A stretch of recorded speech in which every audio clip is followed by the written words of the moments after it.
अस्सलाम वालेकुम स्टूडेंट्स, कैसे हैं आप लोग। उम्मीद है आप सब खैरियत से होंगे। आई एम सईदा कामना Nadeem, I am your biology teacher for class 9th। आज हम लोग चैप्टर 2 से रिलेटेड कुछ इंटरेस्टिंग इन्फॉर्मेशन देख लेते हैं और एंड पर मैं आप लोगों से लूँगी छोटा सा क्विज। स्टूडेंट्स, आज हम लोग कोई टॉपिक नहीं पढ़ने जा रहे, बल्कि हम ये देखने जा रहे हैं कि चैप्टर नंबर 2 से रिलेटेड बहुत सारी इंटरेस्टिंग इन्फॉर्मेशन है मेरे पास और वो मैं आप लोगों को आज दूंगी। हमने चैप्टर नंबर 2 में मलेरिया के बारे में डिस्कस किया था और हम लोग ने पढ़ा था कि ये इंतहाई डेंजरस डिजीज़ थी कभी हिस्ट्री में। लेकिन आहिस्ता आहिस्ता जैसे से पता चला कि मलेरिया प्लाज्मोडियम से होता है और इसके अलावा मॉस्किटोस इसको फैलाते हैं, तो फिर फिजिशियंस ने इसका इलाज भी ढूंढ लिया। हम देखते हैं कि आजकल मलेरिया की ट्रीटमेंट हो रही है क्लोरोक्विन से, और इसके अलावा हम मलेरिया से बच भी सकते हैं। स्टूडेंट्स, हम देखते हैं कि malaria is an endemic disease. इसका मतलब ये है कि ये ज़्यादातर उन्हीं कंट्रीज में प्रेजेंट है जैसे कि हम देखते हैं ट्रॉपिकल और सब ट्रॉपिकल रीजन्स में, और ये इन्हीं कंट्रीज में होगी जिनके कि मैंने आपको अभी नाम बताए। बाकी रीजन्स में मलेरिया इतना ज़्यादा नहीं फैला जितना कि इसको अपने लिए ट्रॉपिकल और सब ट्रॉपिकल रीजन सूटेबल लगते हैं।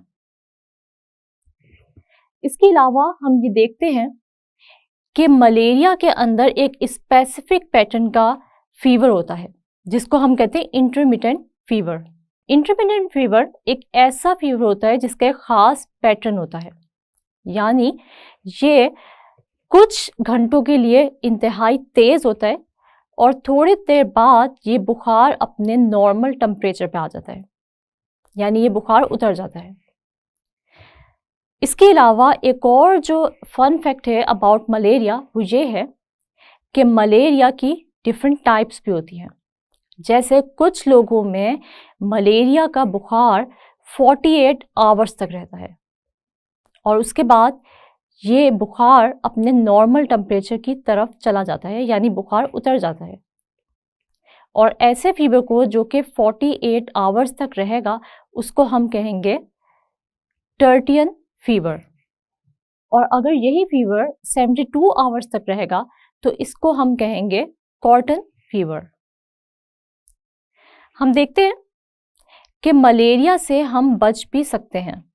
स्टूडेंट्स, हम जानते हैं कि मलेरिया प्लाज्मोडियम से कॉज होता है और प्लाज्मोडियम एक प्रोटोजोन है। प्लाज्मोडियम की लाइफ साइकिल का एक पार्ट ह्यूमन बींग्स में पूरा होता है और इसका दूसरा हिस्सा मॉस्किटोस की बॉडी में पूरा होता है। प्लाज्मोडियम मल्टीप्लाई करता है in the stomach of female Anopheles mosquito, और अगर हम देखें तो ये क्यूलेक्स जो फीमेल मॉस्किटो है उसमें भी मल्टीप्लाई करता है उसके स्टमक में। मलेरिया एक ऐसी डिजीज है जो कि प्लाज्मोडियम से कॉज होती है और प्लाज्मोडियम ह्यूमन के रेड ब्लड सेल्स और लीवर सेल्स को इफेक्ट करता है और फिर ये रिप्रोड्यूस करता है asexually in the red blood cells and liver cells of human beings.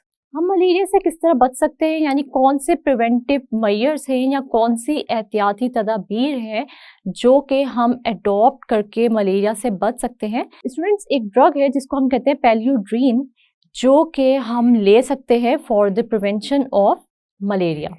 इसके अलावा हम देखते हैं कि अगर हम ऐसे एरियाज को जहाँ पर गंदा पानी खड़ा हुआ है वहाँ उसको जो है वो मिट्टी से फिल कर दें या फिर हम ड्रेन कर दें उस गंदे पानी को, तो भी हम उस मॉस्किटो की रिप्रोडक्शन को क्या कर सकते हैं, रोक सकते हैं, और इस तरह मलेरिया जो है वो फैलने से रुक सकता है।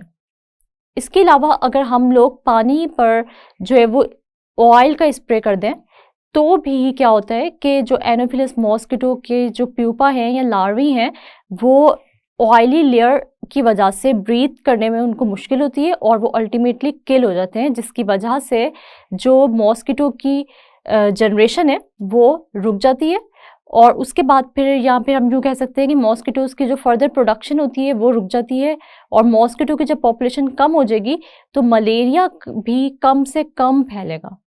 यानी उसका स्प्रेड जो होगा वो भी कम से कम होगा, क्योंकि जब मच्छर की पॉपुलेशन कम होगी तो मच्छर प्लाज्मोडियम को कैरी नहीं करेंगे मलेरियल पेशेंट से, और ना ही वो ट्रांसमिट कर सकेंगे मलेरियल पेशेंट से प्लाज्मोडियम को टू हेल्दी पर्सन्स। तो इसका मतलब ये हुआ कि अगर हम लोग गंदे पानी पर जो है वो ऑयली स्प्रे कर देते हैं तो एक लेयर ऑयल की फॉर्म हो जाती है, जिसकी वजह से जो उस गंदे पानी में जो लार्वी या प्यूपा जो है वो रिप्रोड्यूस हो रहा होता है वो वहीं पर जो है वो किल हो जाते हैं, क्योंकि वो प्रॉपर उसको ऑक्सीजन सप्लाई नहीं मिलती और वो ब्रीथ नहीं कर सकता, जिसकी वजह से फिर मॉस्किटोज की जो प्रोडक्शन होती है वो कम हो जाती है। इसके अलावा हम लोग स्टूडेंट्स मॉस्किटोज को किल कर सकते हैं with the use of insecticides. और इंसेक्टिसाइड्स क्या होते हैं? ऐसे स्प्रेज जो कि किल करते हैं इंसेक्ट्स को। तो हम लोग मॉस्किटोज की पॉपुलेशन को रोक सकते हैं या किल कर सकते हैं with the help of insecticides, और मलेरिया की स्प्रेड को भी रोक सकते हैं। इसके अलावा स्टूडेंट्स एक और जो तरीका है, एक और जो प्रिवेंटिव मेजर है जो हम मलेरिया से हमें बचा सकता है, वो क्या है कि हम लोग गंदे पानी में छोटी जो मछलियां होती हैं जिनको हम लोग गपीज कहते हैं उनको इंट्रोड्यूस कराते हैं, और फिर ये जो गपीज हैं ये मॉस्किटोज को खा लेती हैं। जितनी कम होगी मॉस्किटोज की पॉपुलेशन उतना ही कम मलेरिया जो है वो फैलने के चांसेस होंगे। इसलिए स्टूडेंट्स हमें ये सारे प्रिवेंटिव मेजर्स लेने चाहिए और ज़्यादा से ज़्यादा जो है वो हमें इस इंफॉर्मेशन को आगे भी बढ़ाना चाहिए, ताकि हम सब जो है वो किसी भी ऐसी डिजीज़ से जो कि फैटल है जैसे कि मलेरिया, तो हम उससे बच सके। हमें चाहिए कि हम खुद भी बचें और इसके अलावा जो हमारे जानने वाले हैं उन तक ये इन्फॉर्मेशन पहुंचाएं, ताकि वो भी मलेरिया से बिल्कुल महफूज रहें। तो आज के लेक्चर के एंड पे हम ले लेते हैं एक आपसे छोटा सा क्विज। तो सबसे पहले आप अपने जो सेकंड चैप्टर है उसको आप एक दफ़ा जो है वो रिकॉल कर लें और फिर देखें कि इन क्वेश्चंस में से कितने क्वेश्चंस ऐसे हैं जिनके आंसर्स आप लोगों को आते हैं, और जिस क्वेश्चन का आंसर आप लोगों को नहीं आता होगा वो आप लोग अपनी बुक पे हाईलाइट कर लीजिएगा और बाद में उसको याद करके एक दफ़ा रिटर्न प्रैक्टिस भी कर लीजिएगा, क्योंकि ये सारे के सारे वो क्वेश्चंस हैं जो कहीं ना कहीं एग्जाम्स में रिपीट हुए हैं। इसलिए ये questions exam point of view से आपके लिए बहुत ही इंपॉर्टेंट है, तो आप इनको ज़रूर प्रिपेयर कर लीजिएगा। तो पहला क्वेश्चन ये है कि डिफाइन हाइपोथेसिस। हाइपोथेसिस का हमें पता है कि ऑब्जर्वेशंस की जो टेंटेटिव एक्सप्लेनेशन होती है उसको हम कहते हैं हाइपोथेसिस, और हम इसको कैसे डिफाइन कर सकते हैं? The tentative explanation of observations is called hypothesis. Next question जो हमारे पास है वो है व्हाट इज डिडक्शन या डिफाइन डिडक्शंस। तो डिडक्शंस क्या होती है? कोई भी ऐसा रिजल्ट जो आपने अपनी हाइपोथेसिस को सही समझ के प्रिडिक्ट किया होता है, वो अभी रिजल्ट आया नहीं होता, वो बस आप प्रिडिक्ट कर रहे होते हैं क्योंकि आप अपनी हाइपोथेसिस को हमेशा सही समझते हैं। तो ऐसे जो रिजल्ट होता है उसको हम कहते हैं डिडक्शंस। और डिडक्शन को हम कैसे डिफाइन कर सकते हैं कि logical consequences of hypothesis are called deductions. इसके बाद जो क्वेश्चन आपसे पूछा जा रहा है वो ये है कि what is meant by summarisation of results, या what do you know about summarisation of result. तो हम देखते हैं कि हमने ये पढ़ा था कि हम किस किस तरह जो है वो अपने रिजल्ट्स जो एक्सपेरिमेंट्स के आए हैं उनको किस किस फॉर्म में जो है वो समराइज कर सकते हैं। तो समराइजेशन ऑफ रिजल्ट्स भी बहुत ही इंपॉर्टेंट स्टेप होता है।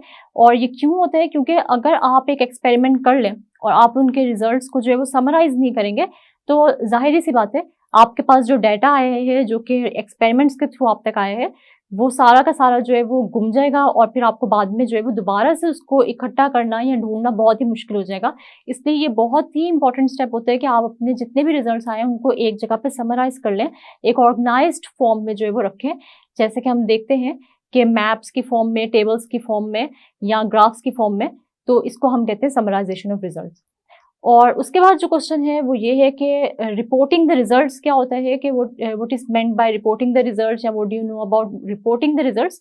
तो उसके अंदर जो है वो आप ये लिखेंगे कि रिपोर्टिंग जो होती है रिजल्ट्स की, यानी अपने रिजल्ट्स को आपने अगर पब्लिश करना है तो वो कितना इंपॉर्टेंट है।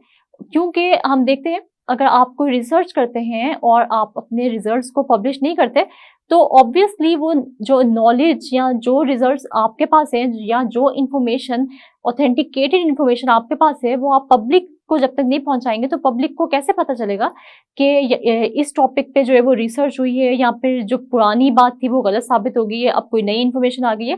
तो इसका मतलब ये हुआ कि रिपोर्ट करना अपने रिजल्ट्स को बहुत ही इंपॉर्टेंट है। तो रिपोर्टिंग आप किस तरह कर सकते हैं अपने रिजल्ट्स की, कि आप पब्लिश करें अपने रिजल्ट्स को जर्नल्स में, साइंटिफिक बुक्स में। इसके अलावा जो है वो सेमिनार्स जो है वो मुनक्किद करें, या फिर आप जो है वो मीटिंग्स करें, साइंटिस्ट के साथ डिस्कशन करें, ताकि आपके रिजल्ट्स पब्लिक तक भी जा सकें। इसके बाद फिर एक बहुत ही इंपॉर्टेंट क्वेश्चन है जो कि शॉर्ट में भी पूछा जा सकता है और लॉन्ग में भी, और वो ये है कि गिव ऑब्जर्वेशंस ऑफ मलेरिया। ये जनरल ऑब्जर्वेशंस हमने 4 पढ़ी थी कि मलेरिया के बारे में जो डिफरेंट फिजिशियंस की राय थी वो क्या थी। तो पहली जो ऑब्जर्वेशन हमने पढ़ी थी वो ये थी कि मार्शी एरियाज और मलेरिया का आपस में कोई ना कोई रिलेशनशिप है। दूसरी जो हमने बात पढ़ी थी वो ये पढ़ी थी कि अगर हम मार्शी एरियाज का वाटर पिए या मार्शी वाटर पिए तो हम लोगों को मलेरिया नहीं हो सकता। तीसरी जो हमने बात पढ़ी थी वो ये थी कि क्यूनीन जो थी, जो एक ड्रग मॉलिक्यूल है, वो बहुत ही इफेक्टिव था for the treatment of malaria. और जो फोर्थ वन ऑब्जर्वेशन थी वो ये थी कि प्लाज्मोडियम जो है वो मलेरियल पेशेंट्स के ब्लड में देखा गया। उसके बाद फिर हम लोग देख लेते हैं कि आगे जो नेक्स्ट क्वेश्चन है वो क्या है। नेक्स्ट क्वेश्चन है कि what hypothesis was drawn about malaria, यानी मलेरिया के बारे में इन ऑब्जर्वेशंस की बेस पर क्या हाइपोथेसिस बनाई गई थी। तो वो स्टेटमेंट क्या थी कि Plasmodium is the cause of malaria, यानी मलेरिया जो है वो प्लाज्मोडियम की वजह से हो रहा है। उसके बाद फिर हम देखते हैं जो नेक्स्ट सवाल है वो ये है कि एएफए किंग ने जो है वो कुछ ऑब्जर्वेशंस दी थी मलेरिया के बारे में, और वो क्या थी। वैसे तो एएफए किंग ने जो है वो 20 ऑब्जर्वेशंस दी थी, मगर इनमें से 3 जो है वो आपकी बुक में जो है वो डिस्कस की हुई है। और वो कौन सी थी, वो पहली जो ऑब्जर्वेशन थी वो ये थी कि वो लोग जो आउटडोर्स होते हैं वो मलेरिया से ज्यादा सफर कर रहे हैं, और जो लोग इंडोर्स होते हैं यानी कमरों के अंदर सोते हैं उनको मलेरिया कम होता है। उसके बाद फिर वो लोग जो लोग फाइन नेट्स यूज कर रहे हैं, यानी जो मच्छरदानी होते हैं उसका इस्तेमाल कर रहे हैं, उनको मलेरिया कम होता है। और वो लोग जो फाइन नेट्स के बगैर सोते हैं उनको मलेरिया ज्यादा होता है। जो थर्ड वन ऑब्जर्वेशन थी वो ये थी कि ऐसे लोग जो कि स्मोकी एरिया के पास सोते हैं या फिर आग जला के सोते हैं जहाँ पे धुआं होता है, वहां पर जो है वो सोने वाले लोगों को कम मलेरिया हुआ, और जो लोग आग के बगैर सोते हैं उनको जो है वो मलेरिया ज्यादा हुआ। और इसकी रीजन क्या थी कि जब धुआं प्रोड्यूस होता है तो उसके अंदर जो है वो डिफरेंट गैसेस और वो जो स्मेल होती है वो मच्छर को जो है वो वहां पर टिकने नहीं देती, इस वजह से मच्छर जो है वो दूर भागता है। इसके बाद एक और बहुत ही इंपॉर्टेंट क्वेश्चन है और वो आपके साइड बॉक्स में है कि why female mosquitoes need the blood of mammals और बर्ड्स। तो यह हमने पहले भी पढ़ा है कि female mosquitoes need the blood of mammals और birds for the maturation of their eggs, यानी अपने एग्स को मेच्योर करने के लिए, उनकी डेवलपमेंट के लिए फीमेल मॉस्किटो को मैमल्स का और बर्ड्स का ब्लड चाहिए होता है। एक और क्वेश्चन बहुत ही इजी सा है, ये भी आपके ब्लू बॉक्स से पूछा जाता है, और वो ये है कि what is the causative agent of dengue fever, यानी डेंगू फीवर जो है वो कौन सा मॉस्किटो करता है। तो हम देखते हैं कि एडिस मॉस्किटो जो है वो डेंगू फीवर फैलाता है। नेक्स्ट जो क्वेश्चन है वो क्या है, what is the role of saliva of mosquitoes, यानी मॉस्किटो के स्लाइवा का क्या रोल है। तो the saliva prevents the blood clotting in food canal, यानी हम देखते हैं कि जब भी मॉस्किटो हमें बाइट करेगा तो वो पहले अपना स्लाइवा हमारे ब्लड के अंदर इंसर्ट करेगा ताकि हमारा ब्लड जो है वो क्लॉट ना हो उसकी फूड कैनाल में। और इस तरह क्या होगा कि वो इजीली जो है वो जब ब्लड को सक कर रहा होगा तो ब्लड जो है वो विदाउट क्लॉटिंग जो है वो इजीली पास हो जाएगा उसकी फूड कैनाल से। तो इसलिए पहले स्लाइवा जो है वो क्या करता है, हमारे ब्लड के अंदर एंटर होता है, और उसके बाद फिर वो ब्लड जो है वो सक होके मॉस्किटो की बॉडी के अंदर एंटर होता है। उसके बाद हम देखते हैं जो नेक्स्ट क्वेश्चन है वो ये है कि थ्योरी क्या होती है। तो थ्योरी हमें पता है कि जब भी कोई हाइपोथेसिस जो है वो बार बार टेस्ट होती है और बार बार एक्सपेरिमेंट से जो है वो सही साबित होती है तो उसको हम नाम देते हैं थ्योरी का। और साइंटिफिक लॉ क्या होते हैं, कोई भी इररिफ्यूटेबल थ्योरी, यानी कोई भी ऐसी थ्योरी जो बार बार एक्सपेरिमेंट से गुजरने के बावजूद भी गलत साबित ना हो, सही साबित हो, तो ऐसी जो थ्योरी होती है उसको हम साइंटिफिक लॉ का नाम देते हैं। इसके बाद जो हमारे पास शॉर्ट क्वेश्चन बहुत ही बार पूछा जा चुका है एग्जाम्स में, वो क्या है कि डिफाइन डेटा। तो डेटा क्या होती है? कोई भी इंफॉर्मेशन जो आप लेते हैं ऑब्जर्वेशन या एक्सपेरिमेंटेशन के थ्रू, उसको हम कहते हैं डेटा। और डेटा जो है वो नंबर्स की फॉर्म में भी हो सकता है, वैल्यूज की फॉर्म में भी हो सकता है, डेट्स की फॉर्म में भी हो सकता है, या किसी भी फॉर्म में हो सकता है। इसके बाद जो क्वेश्चन आता है शॉर्ट क्वेश्चन, वो भी बहुत ही ईजी है। वो ये है कि how can we organise data. तो ऑर्गेनाइज हम डाटा को कैसे कर सकते हैं? डिफरेंट फॉर्म्स में कर सकते हैं, जैसे कि मैप्स की फॉर्म में, टेबल्स की फॉर्म में, या ग्राफ्स की फॉर्म में, फ्लो शीट्स की फॉर्म में। तो डाटा के ऑर्गेनाइजेशन के भी हमने डिफरेंट मेथड्स पढ़े। इसके बाद हमने जैसे पिछले लेक्चर में पढ़ा कि रेशो क्या होती है। तो रेशो क्या होती है? किसी भी दो वैल्यूज के दरमियान जो रिलेशनशिप होते हैं उसको हम रेशो कहते हैं। ये क्वेश्चन भी पहले आ चुका है एग्जाम्स में, तो आपने इसको अच्छी तरीके से प्रिपेयर कर लेना है। इसके अलावा जो नेक्स्ट क्वेश्चन है वो है डिफाइन प्रोपोर्शन। तो प्रोपोर्शन क्या होता है कि जब भी हम लोग दो रेशोज को कंबाइन करते हैं by the sign of equality, तो उसको हम कहते हैं प्रोपोर्शन। हम देखते हैं कि बायो इन्फॉर्मेटिक्स क्या होती है। तो बायो इन्फॉर्मेटिक्स एक ऐसी फील्ड है जिसके अंदर हम लोग कंप्यूटर भी यूज करते हैं और स्टैटिस्टिकल टेक्निक्स भी यूज करते हैं, यानी कंप्यूटेशनल और स्टैटिस्टिकल जो टेक्निक्स होती है उनको यूज करते हैं for the analysis of biological data. Students, इसके बाद आ जाती है बारी लॉन्ग क्वेश्चंस की। तो जितना पोर्शन हम लोग ने पढ़ा है उसमें से लॉन्ग क्वेश्चंस भी पूछे जा सकते हैं। जैसे हम लोग ने स्टडी ऑफ मलेरिया किया, इसके अलावा हम लोग ने जो है वो डाटा को ऑर्गेनाइज करने के मेथड्स पढ़े। तो इसमें से जो है वो आपसे पूछा जा सकता है कि कौन सी ऑब्जर्वेशंस थी मलेरिया के बारे में जो AFA किंग ने दी, या फिर आपसे पूछा जा सकता है कि कौन सी ऑब्जर्वेशंस जो जनरल ऑब्जर्वेशंस 4 दी गई है मलेरिया के बारे में, वो भी आपसे पूछी जा सकती है। फिर आपसे जो है वो रोनाल्ड रोज का एक्सपेरिमेंट जो है वो डिटेल में पूछा जा सकता है। इसके अलावा जो है वो आपसे डाटा एनालिसिस के जो मेथड्स हैं वो पूछे जा सकते हैं, जिसके अंदर आपको डिटेल में बताना होगा कि रेशो क्या होती है, प्रोपोर्शन क्या होती है, किस तरह हम इसको लिख सकते हैं। इसकी एग्जांपल्स जो हैं वो जो आपकी बुक में दी गई हैं वो आपको जो है वो सॉल्व करनी पड़ेंगी। और इसके अलावा हम देखते हैं कि एक बहुत ही इंपॉर्टेंट क्वेश्चन जो कि है कि characteristics of a good hypothesis भी जो है वो लॉन्ग क्वेश्चन में पूछा जा सकता है कि डिफाइन हाइपोथेसिस और write down the characteristics of a good hypothesis. तो ये सारे क्वेश्चंस हैं जो लॉन्ग में आपसे पूछे जा सकते हैं। इसलिए ये जो सेकंड चैप्टर है ये भी आपने शॉर्ट वाइज और लॉन्ग वाइज दोनों तरीके से प्रिपेयर करना है, और अच्छी तरीके से प्रिपेयर कीजिएगा ताकि आप लोगों को एग्जाम की प्रिपरेशन में बिल्कुल भी मुश्किल ना हो।